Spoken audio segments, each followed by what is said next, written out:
And welcome everybody to another episode of Glove Up or Shut Up right here at AngryMarks.com. My name is Peter, and I'm joined once again by my co-host from Alaska, Steve Garrett. Bringing order to chaos with our coverage of UFC, Bellator, and the world of mixed martial arts. Yeah, we definitely had some chaos at UFC 226, and we'll talk about that. We also have to review the Ultimate Fighter finale show, and we've got 2 Bellator shows to preview as well. But Stevie, we have to kick off the show this week with UFC 226, and, let's start from the bottom and work our way to the top because we're going to talk about the main event in more than a few minutes. It's going to take to review that. So, starting with the preliminary card, if you like decisions in the early part of this show, judges got their workout. We have all but 2 fights went the distance. You know what? The ones that the Emily Whitmire fight, even though that went to decision, watch that fight just for the post-fight promo. Yeah, I agree with that. Dan Hooker and Gilbert Burns lasted 2 minutes and 28 seconds when Hooker knocked him out. Yeah, like I said last week, Dan Hooker has power. And speaking of power, Paulo Costa knocked out Uriah Hall in the second round at 2:38. That was a slobber knocker of a fight. It was. If you have means to find out if you can watch that fight, I'm sure it'll be on Fight Pass sooner rather than later. Mm-hmm. But go out Dana and White watch that. Even in the loss, he praised Uriah Hall. He was like, that's the Uriah Hall I wanted to see. That was the Uriah Hall from The Ultimate Fighter. But Costa looked like a killer. Weird to say he looked more jacked than normal. He definitely looked like he was swole. I will put it that way. Swole is a good word. The winners of the decisions on the prelims, Asuncao, Close, and Millender. Mm-hmm. And we're going to quickly move on because we have so much to talk about here on the main card. Let's start with Khalil Roundtree beating Gokhan Saki with a knockout in 1:36. It's kind of a shame because in kickboxing, Saki is a legend. He's won 80 fights with 60 knockouts. He's just amazing. But in mixed martial arts, he's now 1-2. So some things just don't translate. I don't think he cut him, though. No, I wouldn't cut him, not with his record of experience, but at the same time, he really needs to figure out the MMA game, because obviously he's not adapting very well. No. Anthony Pettis beat Michael Chiesa with a submission at triangle choke armbar at 52 seconds of the second round. Which just goes to show, I don't know shit. It goes to show that Chiesa, this could be his last fight at that weight class. Maybe. I don't know. But well, I kind of thought Pettis was done, and I was acting like Chiesa was going to be the one to submit him, not the other way around. So go figure. Chiesa did miss weight, and when he missed weight on the scale, he said, "This is my last fight at this weight class." And I'm paraphrasing here because basically saying I'm done. So do you think that gave Pettis an advantage then because he was drawn out from the weight cut and not feeling very good going into the fight? It's a theory. It's definitely it plays into the mind games a little bit as well. If he had to make a hard cut and didn't make it the full way, he's disappointed in himself. But Pettis with a submission victory, no shame in that. Pettis' ground game is great. Of course. This is a former champion after all, so take nothing away from him. No, nothing to don't hang your head on this one. I'm curious to see what Chiesa does, if he does go to the other weight class, or if he stays there, but Dolce diet, so to speak, and make sure that his next weight he's, even a pound under the limit, just to show it wasn't a one and done type of thing. I would go up, though. If UFC doesn't make him, I just would anyway. It's better for his health. Mike Perry beat Paul Felder with a split decision, and I don't know about this one, Stevie. Since I picked Felder, you're not really going to get me to argue if you don't think the right decision was made here, because I found it debatable myself. It's a fight I kind of want to see again, but these two guys put on a war, and it was the opposite of what we're going to talk about in a couple minutes. But still, Mike Perry and Paul Felder, damn, these guys put on the show. Yeah, and I don't kind of like the Paulo a shame. Costa Uriah Hall fight, except it went to the judges. It didn't have a sudden finish. And when it comes to a fight like this, I think a rematch should be mandatory. If it was that close of a fight and a split decision, and these two warriors basically put it all in the cage, and you know, it's almost like sometimes you hear that chant of one more round, one more round. Yeah, but I'll tell you what, if they fought 100 times, one guy would win 51, the other would win 49. They're just too evenly matched for each other. Yeah. Well, if it was Bellator, they'd do a trilogy, so. No, they do 4. Yeah, don't get me started on 4 right now. Let's move on to Derek Lewis and Francis Ngannou. You know, Very the most interesting part of this would be the post-fight press conference, so I'm actually going to start there. Because Derek Lewis came out after this fight and said, man, that was a terrible fight. I don't deserve anything. I don't deserve shit. Like, wow, that's refreshingly honest. And then people were actually trying to encourage him and to prop him up. They were like, hey, it takes 2 to tango. Francis Ngannou had a terrible fight too. It's not just you. He's like, well, thank you. I appreciate that. But still, I wouldn't give me a title fight after that. No, I agree with him. That was not a fight where it's like, I deserve a title shot. Hell no. No, but let's do the numbers here, because I believe Francis Ngannou threw, 13 strike? It was some stupidly, absurdly low number. So, on the basis of who was actually trying to win the fight, Derek Lewis was the one putting in the work. It wasn't good, but it wasn't as bad as Ngannou. And again, referring to the post-fight press conference, I go to Dana White, who said, Ngannou has an ego problem. I've had personal interactions with him, and the guy is just out of his mind. He's got a problem. He's got an ego problem. Before the fight with Miocic, he flew to France. He didn't even do a full training camp. But getting called out by Dana White at a press conference, it's almost like the norm for some of these fighters, though.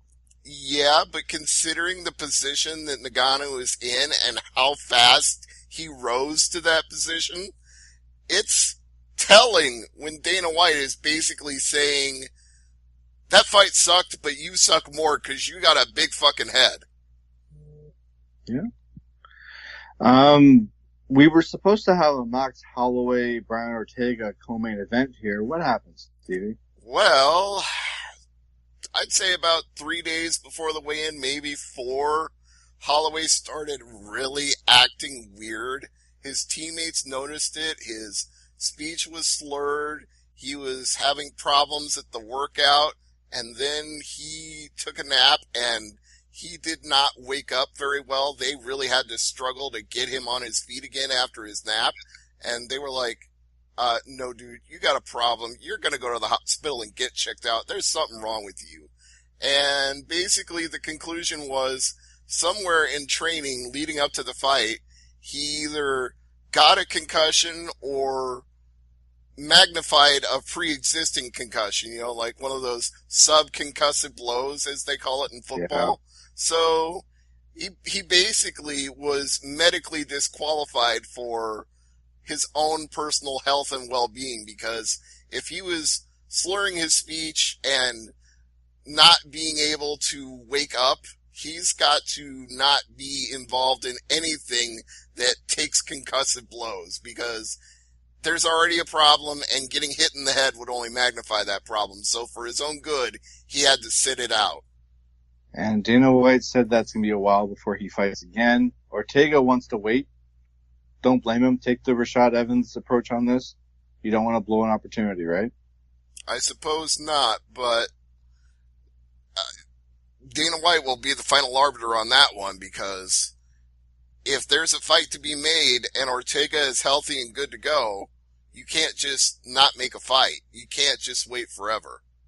But blessed you kind of feel bad for Bless, and there's actually video evidence of him talking to Bisping on the UFC show. I believe it was on Fox Sports 1 or one of those channels there. Where he didn't And sound right? Yeah. It's kind of hard to watch. That's why it's a very good thing he didn't fight on Saturday. We knock a lot of things in this sport that are wrong. Let's praise when they do something right. Everybody involved made the right decision to not have him fight. Well, let's talk about the main event. Okay. Steven Miocic, Daniel Cormier, main event for the heavyweight title. So, at the weigh-ins, Daniel Cormier came in heavier than Stipe Miocic. Now, a lot of people, including me, thought that was a really bad sign. Like, that's not good if Cormier's coming in heavy. He's not going to be fast enough. Stipe Miocic is going to be able to outwork him, outmove him, do everything to him. But Cormier didn't care about any of that. He even said this at the post-fight presser. He's like, I didn't care about the doubters. I didn't care what people think. I train with the best guys in the world. God bless my brother Cain Velasquez. He got me ready for this. He knew I could do it. He told me I could do it. And damn if he didn't do it, because every punch he hit Stipe Miocic with, he was busting Miocic up. If you saw him afterward at the presser, his face was just black and blue and cut up all over. And these two were not holding back with each other. They were giving and taking. It was 1-for-1, except Cormier was landing the better ones and finally just creamed him with a shot that he could not get back up from.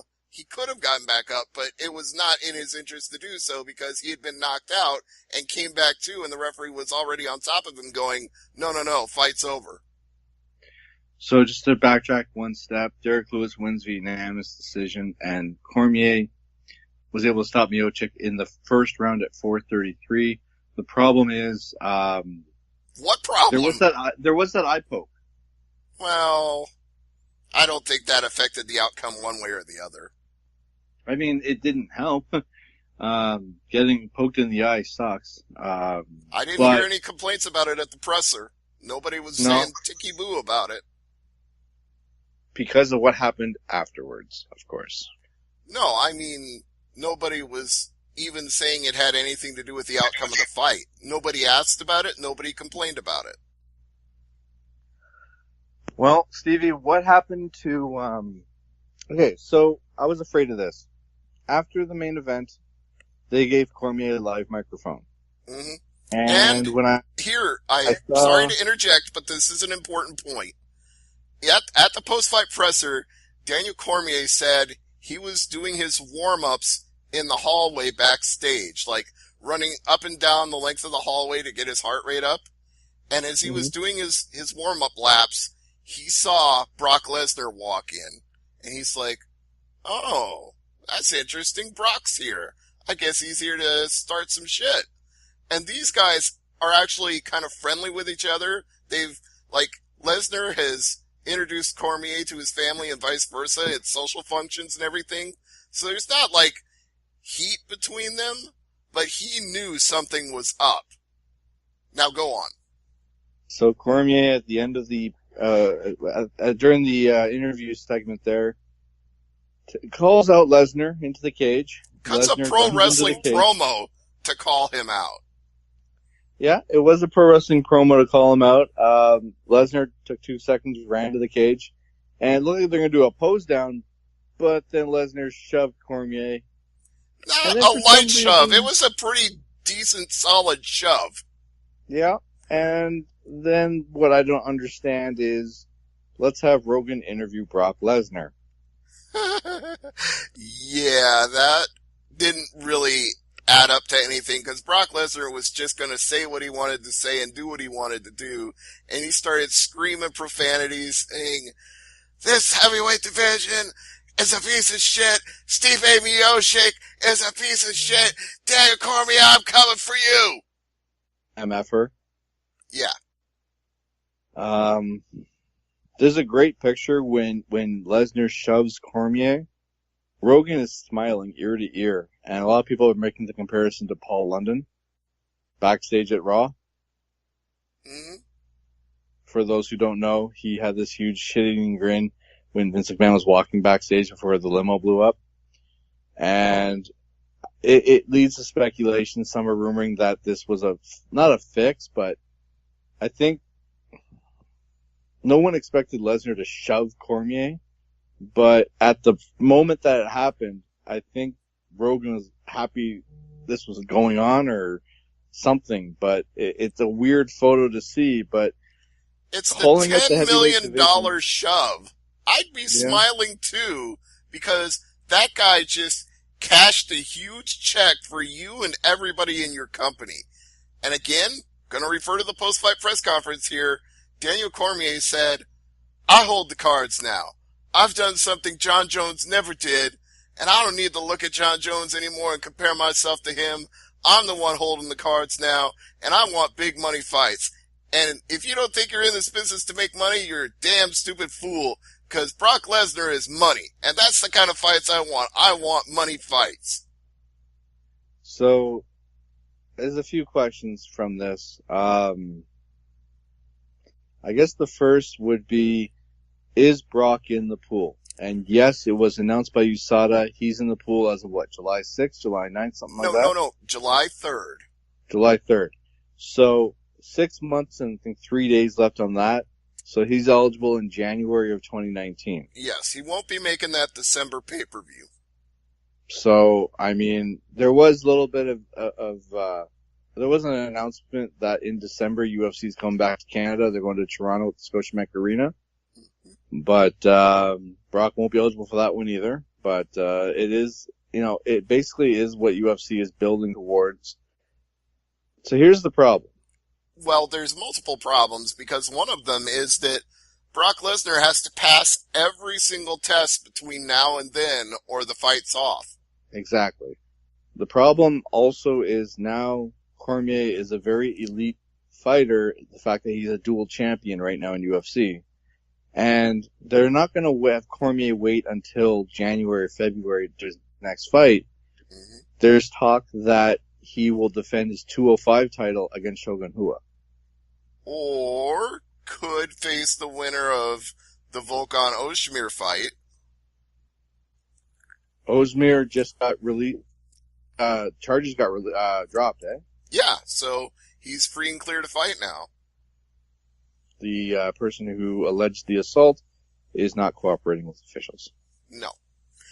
Anyway, what I'm trying to say here is, well, I'll just use Dana White's own words. When asked by a reporter if Cormier could hold two titles at once when McGregor wasn't allowed to, Dana White said, he's the one guy I'd let do that. No, I'm sure if John Jones said he let him do it too. Yeah, but I think what he's saying is that A, he believes Cormier can do it, and B, he respects Cormier enough. Yeah, fair enough. It's gonna burn you out. You have to drop one of those titles. I mean, he was talking that if he lost, he'd retire, right? I have another note from you, the post-fight press conference. I have a note for you about that. Okay. He said, anybody who wants to fight me better get in this gravy train, and it better be a big money fight, because March 2019, I'm done. March 2019? Yeah, that's his retirement date. That's odd. He said he's taking any big money fights he can get until then, and then he's done. So 1 or 2 fights then. Okay. Let me just, well, if he fights Lesnar in February or January, then he might push that back to have one last fight after that. I don't think he's going to go out on the Brock fight. I mean, he might. You never know.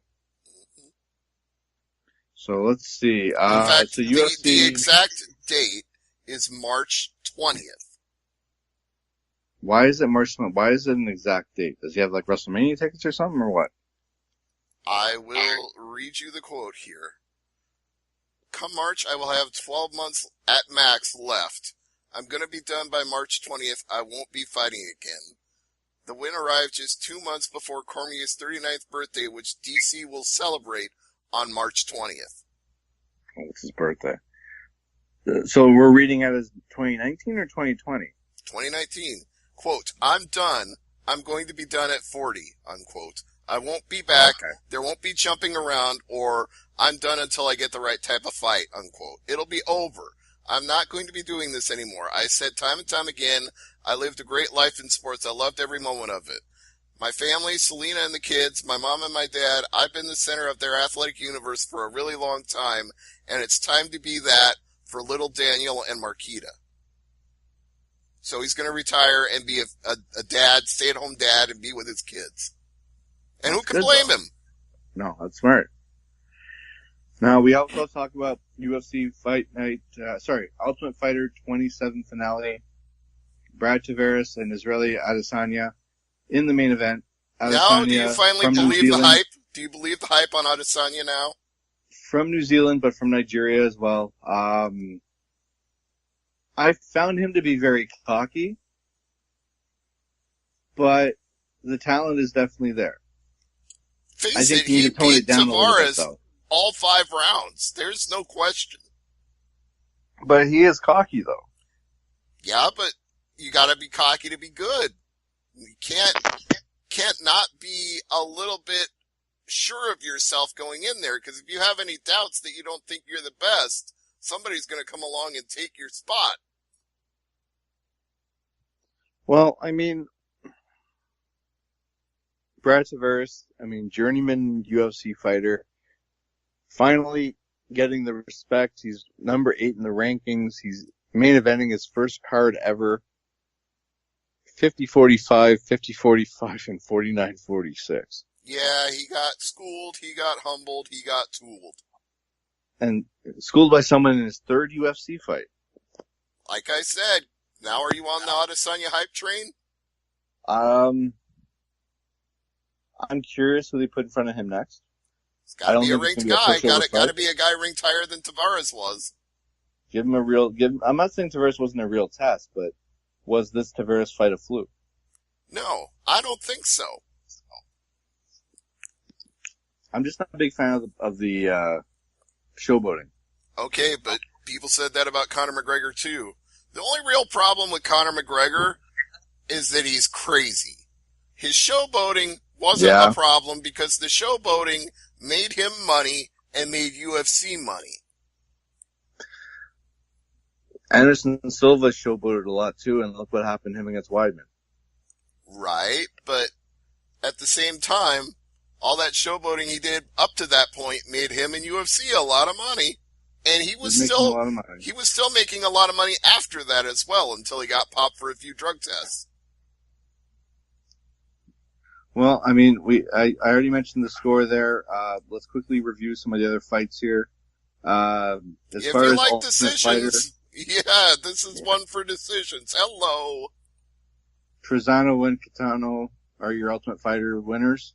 Mm-hmm. Split decision, Trezano, and unanimous decision for Katona. Caceres beat Bravo with a split decision. I actually had Caceres winning this fight, but if he lost this fight, you don't leave it to the judges, right? So, Roxanne didn't leave it to the judges. She creamed Barb Honchak with elbows. Oh God, it was a massacre. Mm-hmm. It was like, just stop the fight, ref. Just stop the fight. Yeah. And she avenges the loss, so that's good for her. Mm-hmm. And Deshikrio beating Julian Marquez. Okay. I watched this fight. I'm still confused. I get it. 29-28. That's what I had it for. 29-28, 29-28 for Alessio winning this fight. But some judge had it 30-27 for Marquez. What fight were you watching? I don't even know what to say. And also, you're not even mentioning the fact that Julian Marquez was 4 pounds overweight.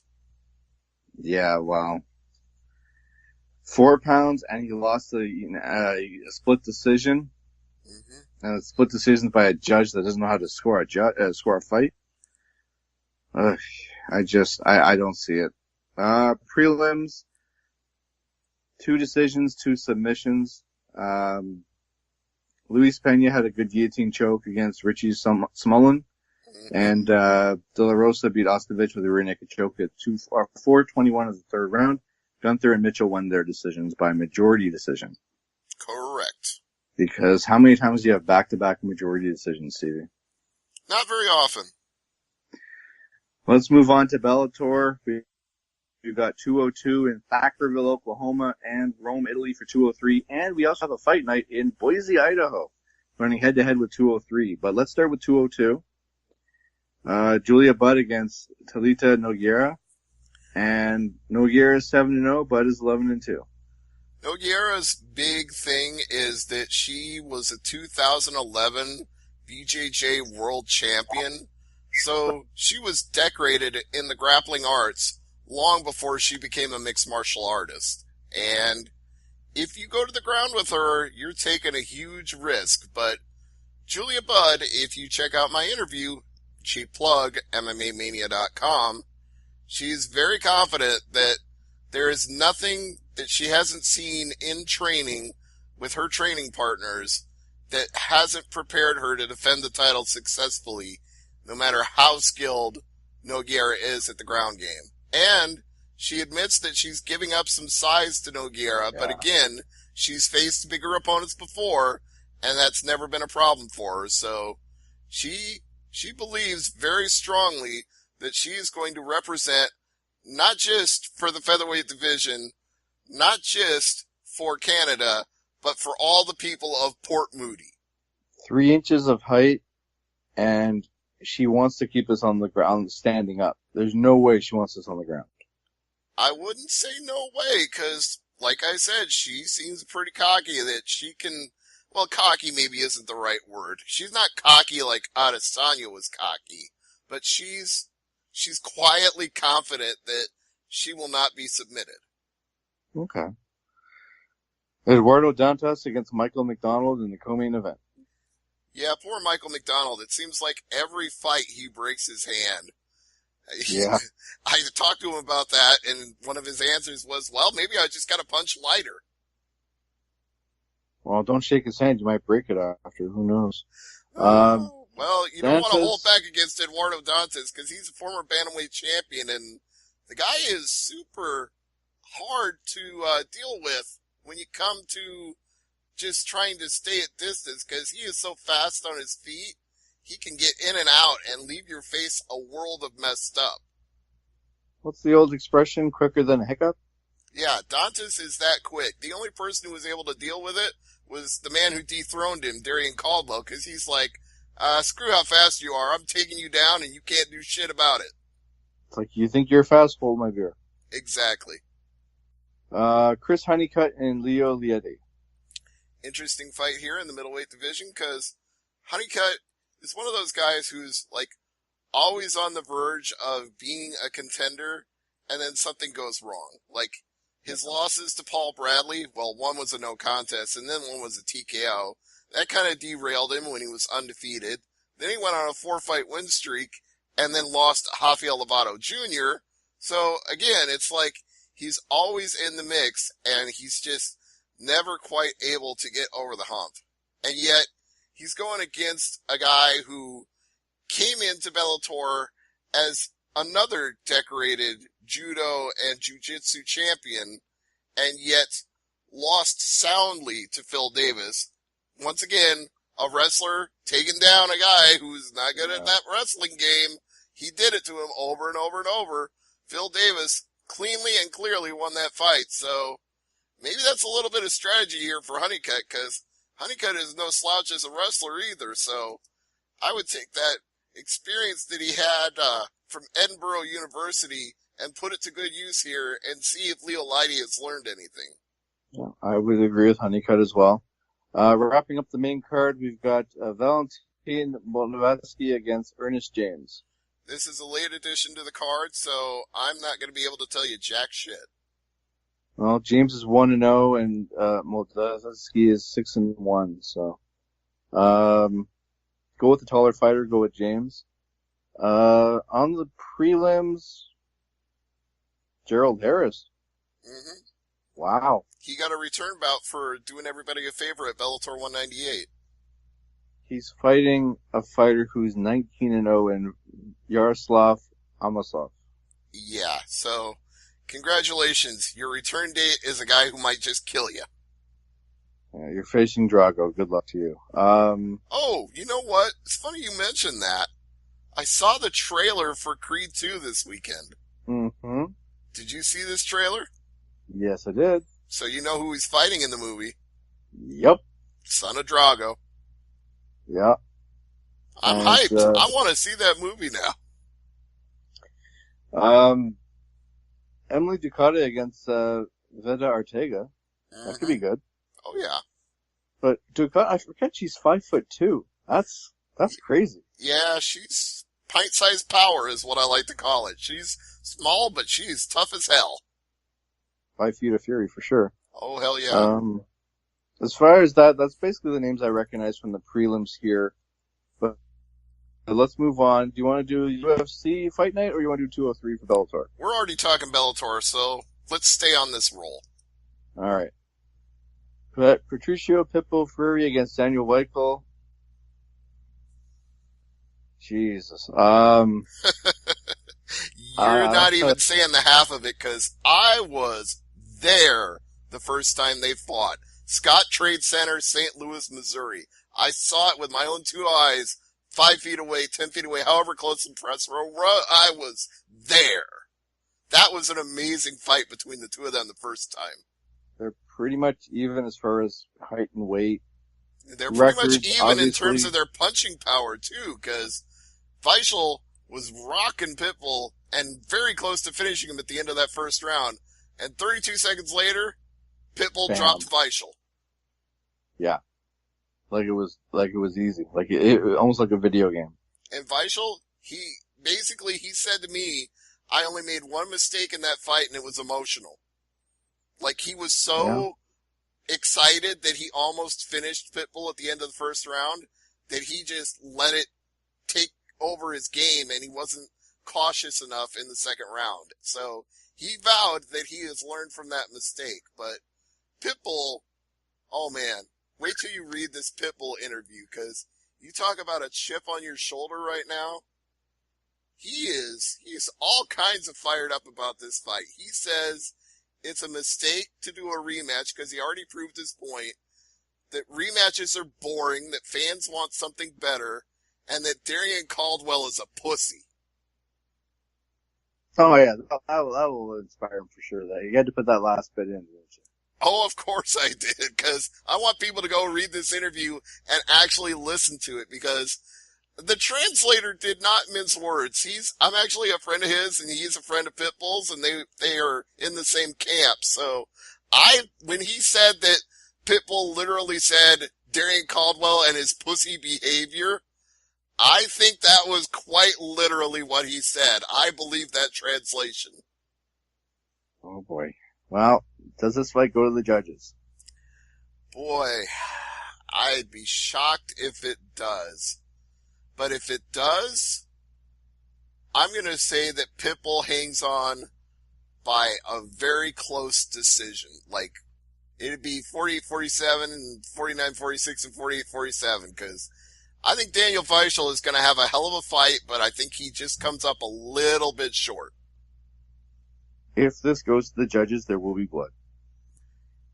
It will be a fun fight, like, no matter what. Someone's going to be busted open. I'm counting on fireworks in Rome, Italy. All roads lead to Rome, and they are leading to a spectacular main event. So you're saying the fight's going to be lit like a Roman candle? Yeah, I think that's fair. Alessio Sakara and Jamie Sloan. Sloan's 8-4, Sakara's 19-12. Mm-hmm. Is it because it's in Europe that Sakara's on this card? It's because it's in Italy, because he is the home son. He is, he's got that tattoo on his back that says Legionarius. He's Oh, basically yeah. coming out like a Roman warrior for this. Is Gerald Butler going to be in the audience? No, I don't think so. He's busy. I think Sakara wins that one. Back, how do you say this? Bakko Civic Close enough. against Andrei Korshikov. Experience is one thing that Korshikov isn't the underdog in that category. But, I don't know. I've seen more of Korshikov's fights, so I'm leaning more towards him. But someone who's 33-17-1, don't sneeze at him either. Mm-hmm. But Korshikov, we've seen what he can do. Yeah, former champion for a reason. Prodigious punching power, great on his feet, all around good game. I hate saying it, but do you think his punching power is underrated or overrated? I actually might say it's slightly underrated because Douglas Lima knocked him out, so people probably think that Lima is by and far the harder hitter of the two, but Koreshkov is pretty damn powerful. Then we have some local fights here. Fleury and Amidovsky, Naprizio against Radu, and Martingoni against Dana. Fleury might be the one to look out for because he's a straight blast gym fighter, and I think he's undefeated. Yep, 4-0-0 and 6'3" and $185, so not bad there. Let's move on to UFC Fight Night 133 from Boise, Idaho. And, oh boy, we got some big boys in the main event. Yes, we do. Blago Ivanov against Junior Dos Santos. JDS is back, and boy, oh boy, oh boy. Do you think if he wins, he calls out Lesnar? Maybe. Ivanov, I remember when this fight was announced, you were, I think basically we were trying to figure out this fight, to be honest, because it was like almost you're leading, a lamb to slaughter. But he is a champion in other promotions, and if he beats JDS in this fight, geez, that'd be a big feather in his cap right away. Mm-hmm. The problem with JDS, he's getting up there in age. I don't think his power is what it used to be. But, man, heavyweight division, there's some beasts in that weight class right now. And, I mean, it's one thing you have to worry about the weigh-ins, but I think JDS will win this fight.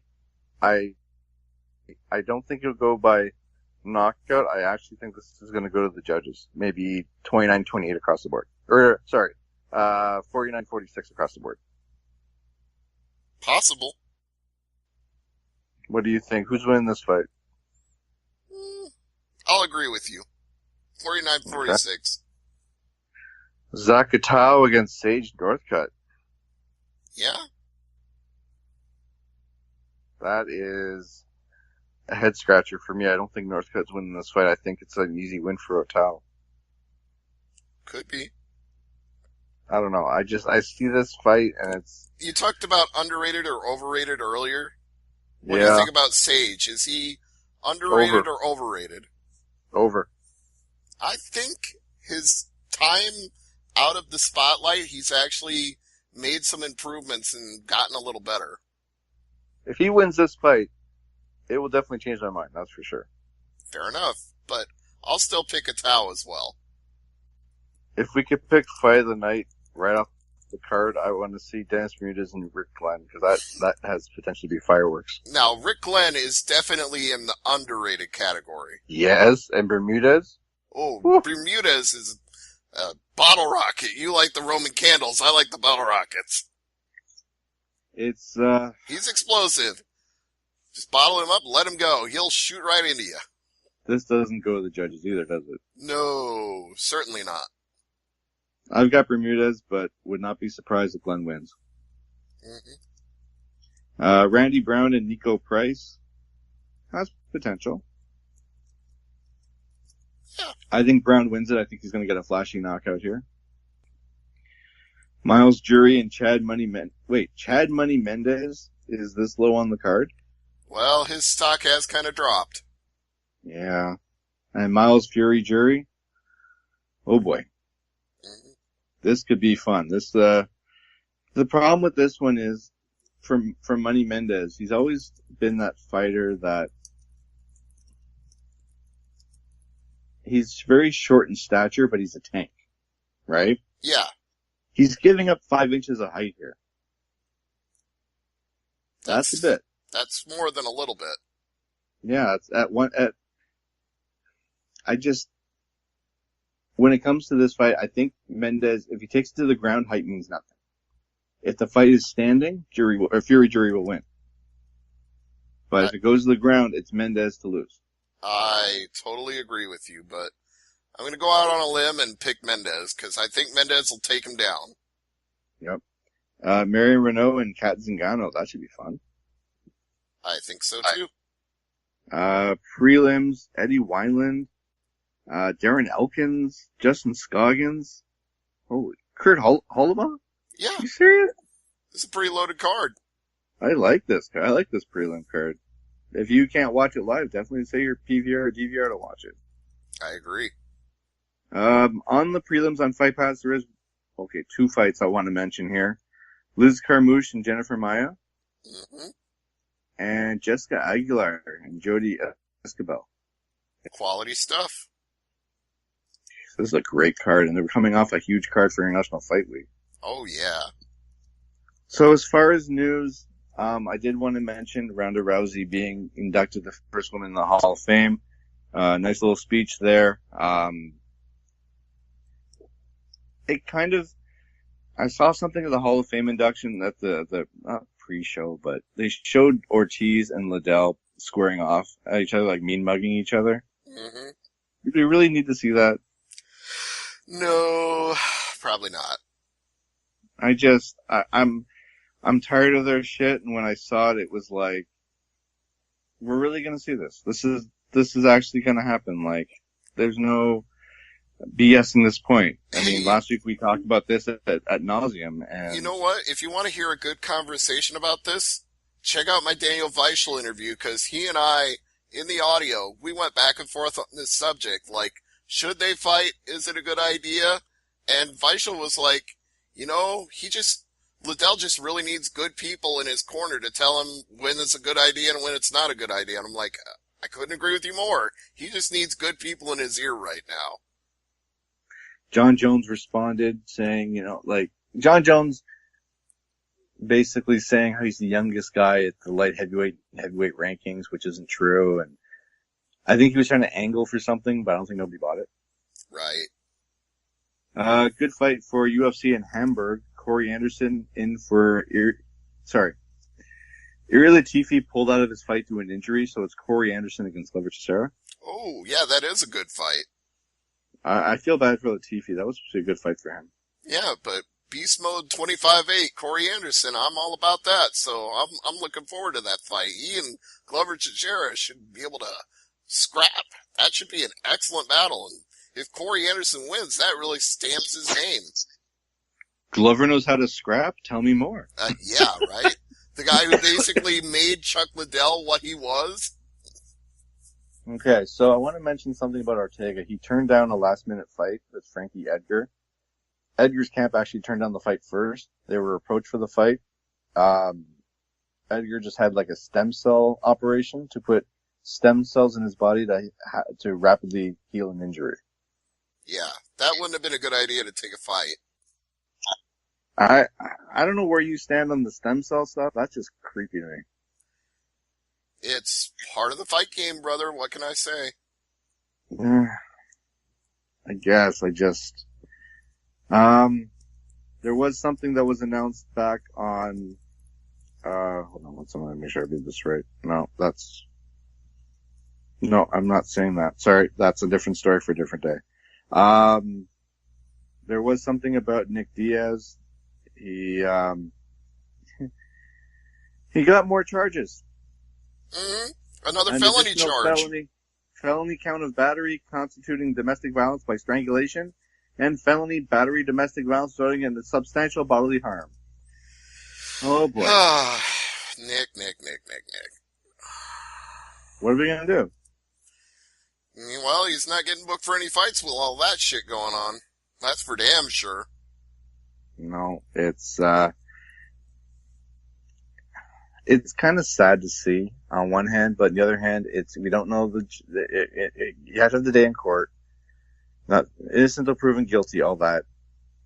I just don't want him to be remembered for this at the tail end of his career, because this could tarnish his legacy. And he was a very good fighter. Right. Awesome fighter. Nobody's better at tarnishing their own legacy than the Diaz brothers. I mean, Stockton represent 209 and all that, because I still love them, but man, they get into their shit and they do it to themselves. Oh man. They did announce the last thing I'm going to say here for the show in Boise, Idaho. Play-by-play will be Brendan Fitzgerald and Jimmy Smith will be on commentary. All right. All right. So, Stevie, what's on tap for Thursday night AMP? G1 special. Oh yeah, the Cow Palace. Absolutely. And please tell me there's an update. Basically, what we know right now is that Hiromu Takahashi can sit up, can talk to the doctors, and he's still in the hospital. That's all we know. For those who don't know, he took a Phoenix Plex, and it went bad. Very, very bad. He finished the match, and then collapsed backstage. And was immediately rushed to the hospital. Well, and that bump that Jim Ross took, that wasn't an angle. That was a shoot. Well, what I read about that was he actually expressed concern to the wrestlers saying, don't fight near the announcer's table. And I think the reaction was, for one of them at least, fuck that. Mm-hmm. So, we'll see what happens. I like the New Japan in the States. It's interesting what happened, and you guys can break down match by match. I was really intrigued by the main event, so there is that. I'm actually going to be off. I'm headed on vacation for the next couple of days. I'm actually going to Toronto, Stevie, for a couple of days. I'm going to watch the Foo Fighters concert. Excellent. So, we'll be in there and going to check out the show at the old Sky Dome there, and that'll be some good times. And, next week, we'll break down what happened at Bellator and UFC. All right. So for Stevie J, I'm Peter H., the Hardcore Canadian. Thanks for listening. As I always say, never leave it to the judges. Good night, everybody. See ya.